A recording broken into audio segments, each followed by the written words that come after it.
دیکھو بات سنو، ان الوصیت بالباطل باطلۃ، بتاؤ ارشاد غلط وصیت اس پر عمل کرنا بھی حرام ناجائز۔ اگر کسی نے یہ وصیت کی کہ میرا جنازہ جمعے کے بعد پڑھے، یہ شریعت کے محاسن کے خلاف ہے۔ ان الوصیت بالباطلۃ باطلۃ۔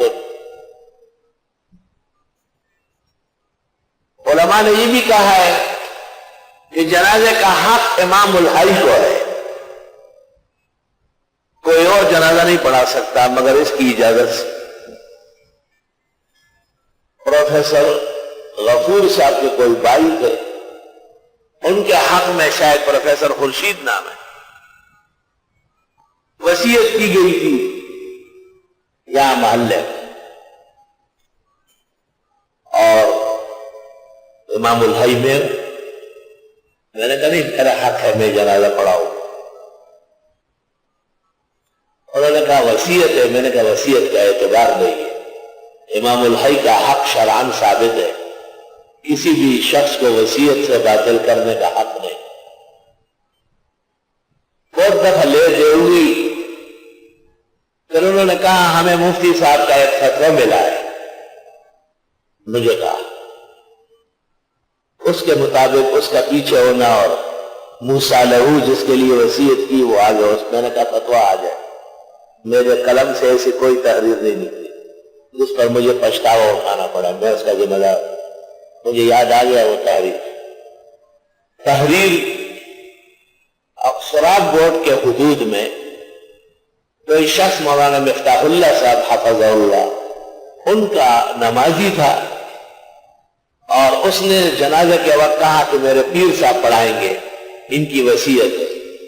تو مولانا نے مجھ سے پوچھا، سوال کیا، لکھ کے دیا، میں نے اس کا تفصیلاً جواب لکھا ہے۔ 128 کتابوں کی عبارتیں دل نے لکھی، یہ نہیں پڑھا سکتا، قاری صاحب پڑھائیں گے، وہ امام الحی۔ اخیر میں نے لکھا ہے کہ اگر واقعی مہمان محترم ہو تو حق تو امام الحی کا ہے، لیکن وہ کہے کہ حضرت آپ پڑھا لیں، بات ختم ہو جائے۔ یہ عبارت انہوں نے کہا ہمارے حق میں نے کہا آنے دے، پتہ چل جائے گا اور مٹی پلیت ہو جائے گی۔ ظہر میں بڑا رش تھا، لوگ آ گئے سب، میں بھی جبہ پہن کے اور ڈنڈا مضبوط لے کے آ گئے، نماز میں نے پڑھائی، وہاں جا کے جنازے کے سامنے کھڑا ہوا، میں نے صفحہ ٹھیک کر۔ ایک آدمی نے مجھے کہا حضرت آپ کی وصیت میں فتوے میں ہے کہ بہتر ہے کہ امام کہے اس محترم کو، یہ مہمان محترم ہے۔ میں نے کہا نہیں، یہ مودودی جماعت کا فرد ہے، اور علماء امت کا اتفاق ہے کہ یہ بے دین جماعت ہے۔